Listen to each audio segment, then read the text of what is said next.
Stay down.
What are you?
Don't worry.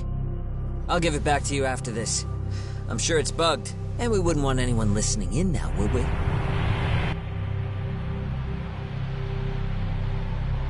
We'll take a few laps around the block, and then drop you back off at the hospital. Sorry, but we just need a bit of your time. Very well. Who are you people? We're just local detectives, but Kitakata-sensei is an acquaintance of ours. We know about Mitsuru-kun, and we know that 5 years ago, a man named Shinya Kawai mysteriously disappeared and died. I have no idea what you're saying. But you do. I know how this must come across right now, so I assure you, we aren't the ones posing a threat. Fine. What is it you want, then? All I want is the truth. In your own words. About Shinya Kawai, and how you carried out his murder. You're mistaken. I didn't do it.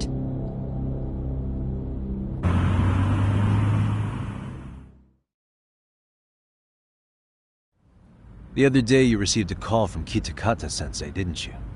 He goes by the name Koana now, and works as a handyman in Ijincho. He made that call because we needed to confirm something. Confirm what? Whether or not you were being watched by public security. Public security, you say?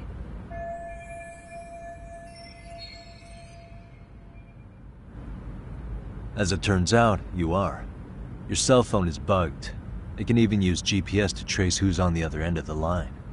That kind of trace is only possible with cooperation from the cellular providers.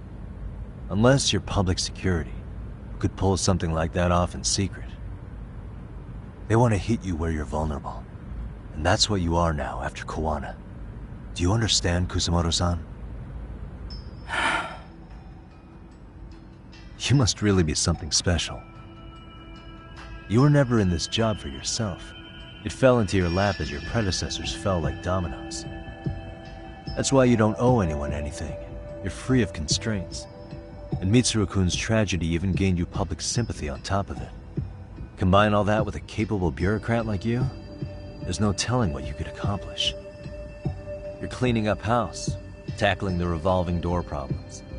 Things you know are the right moves, but with no regard for the consequences. I understand even the cabinet gauges your opinion, since you have so much public support. But I think that's also made you some enemies. Most likely whoever's holding public security's leash. I have more than a few enemies. I'm well aware of that. And I have no doubt public security would comply with them.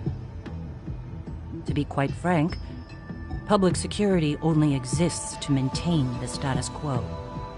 The establishment is made up of various powers which control politics and finance. But naturally, each branch has its own agendas, goals, ideas of justice, which leads to all sorts of issues and hindrances, which you call constraints. The more individuals who make up society, the more unavoidable that is. Are you implying it's public security's job to loosen those constraints? There's more to it than that. The world we live in requires all kinds of value systems to coexist, even in chaos. But if you loosen the constraints too far, the fall of the state is inevitable. In that regard, public security's role is to stabilize and maintain the state even while bound by constraints. In other words, the constraints of these powers are precisely what are protected by public security. So the fact that I am not caught up in all that does, indeed, make me something of a pesky foreign object. A pesky foreign object. I see. So to these establishment people, you're something to be excised. I guess there's bullying among adults in high places, too. Yeah. Now we know why they were looking for any kind of weakness in you. And that's when they turned the spotlight on Shinya Kawai's disappearance. An event that was triggered by Akihiro Ihara's case. You know the one, I presume. Yes. An active-duty policeman exacted revenge on the bully who drove his son to suicide. Your enemies must have heard that and thought to themselves, what would Reiko Kusamoto have done to her son's bully? I'm guessing that's what prompted public security to make their move. As the details of Ihara's case came to light, a group of thugs calling themselves RK started looking for Shinya Kawai. All to find out that he was kidnapped 5 years ago, probably killed. I never did anything out of revenge.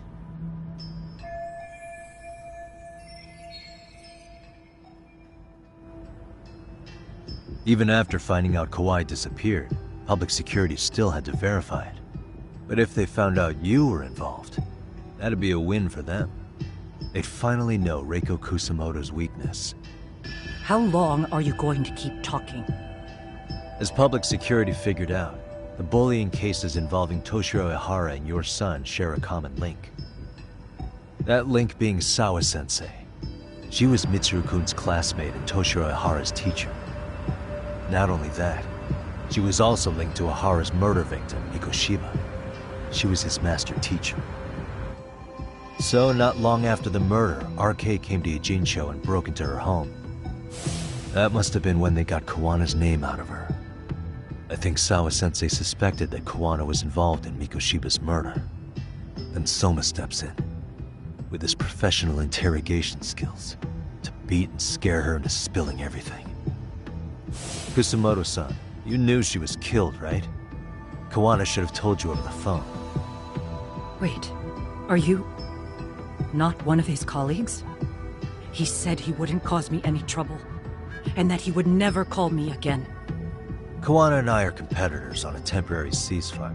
We're not colleagues.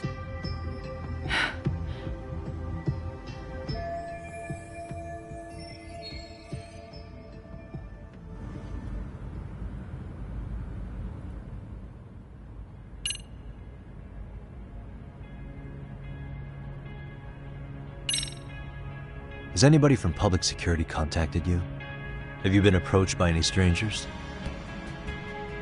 I have my suspicions. What are their names? I imagine what they wanted was to exploit your weakness to control you.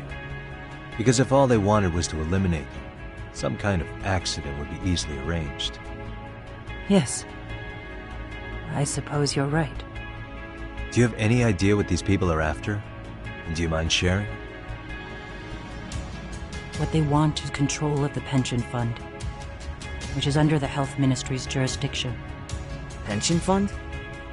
An independent agency within the ministry manages the National Pension Fund. It's taxpayer funded, and it's worth 160 trillion yen.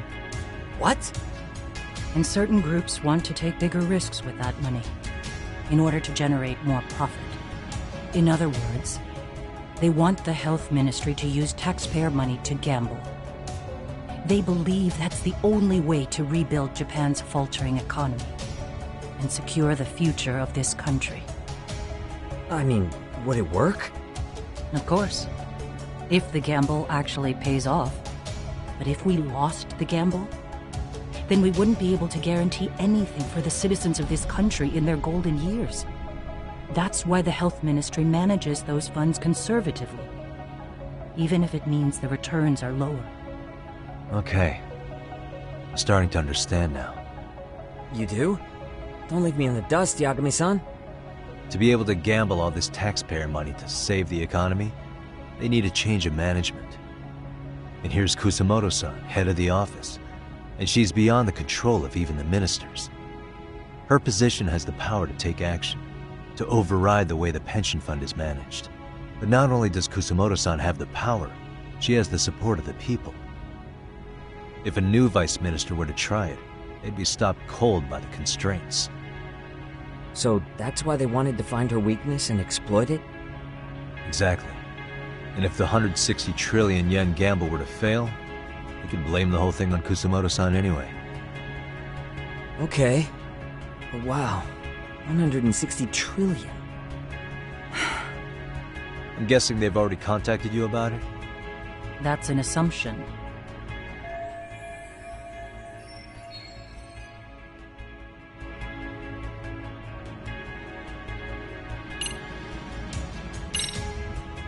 How's your son doing now? He could wake up any minute now. Of course, that's been true for the last 13 years. I see. We transferred him to Toto University Hospital just this year, hoping they could spur his recovery. But it turns out they don't do anything much different from the previous hospital. All I can do is wait.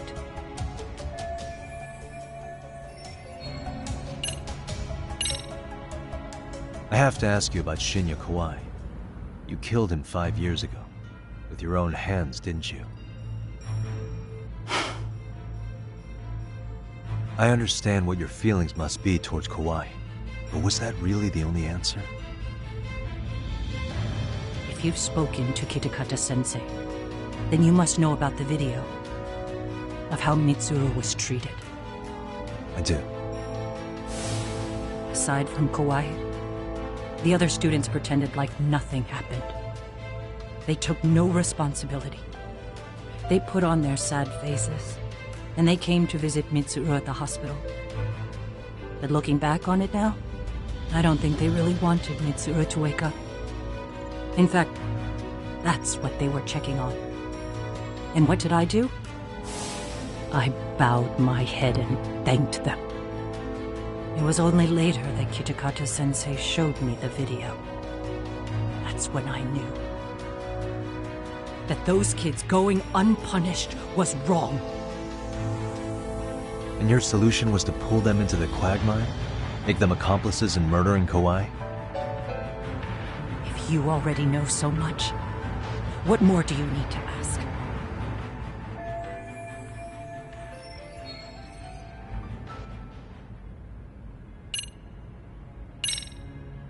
I get it now. Let me reiterate. We are not your enemy. Then please, let me go. Anything you want me to tell Kawana? I do. He needs to run. Far away. Public security has their sights on him. His capture is not a question of if, but when. He's in danger if he remains in the country.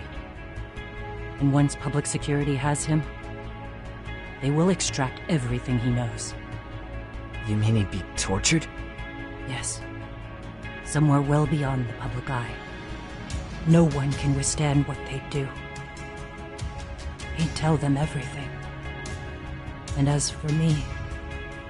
They would expose your vulnerability, making you their pawn. Most likely. They'd gamble away the taxpayers' money, and I'd never purge the corruption in the health ministry. I get that. But what does it matter? What?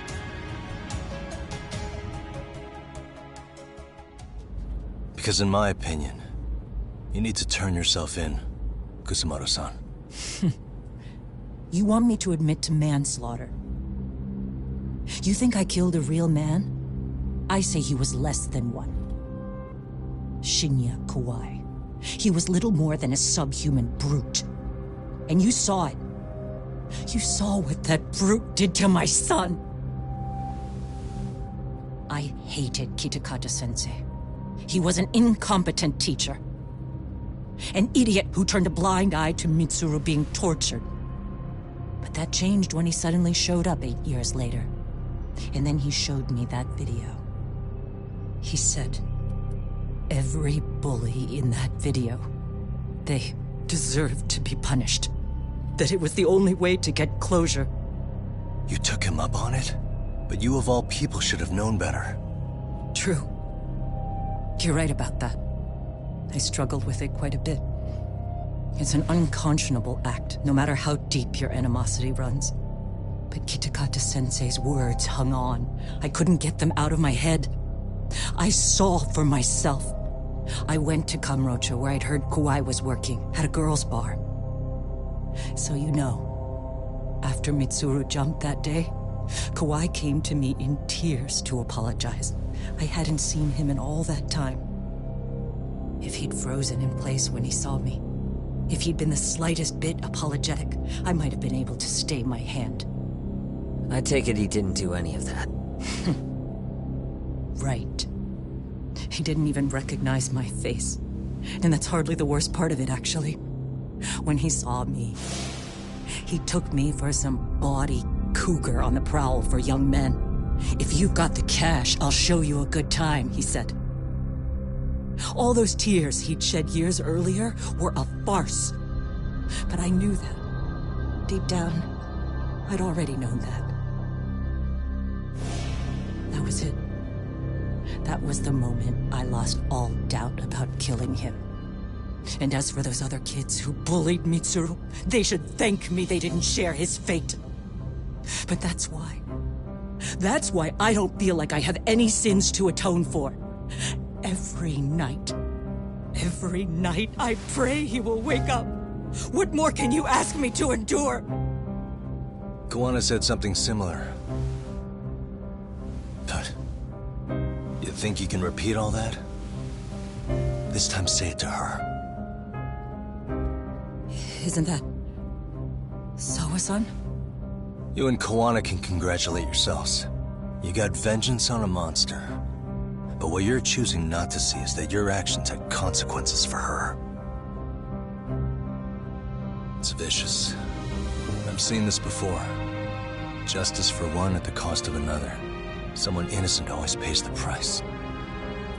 I won't just sit here and watch as history tries to repeat itself. This phone isn't being traced by anyone. So, if you have a change of heart, just give me a call before you turn yourself in.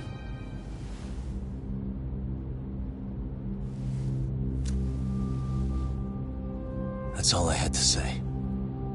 We're back.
Right here okay, Yagami-san?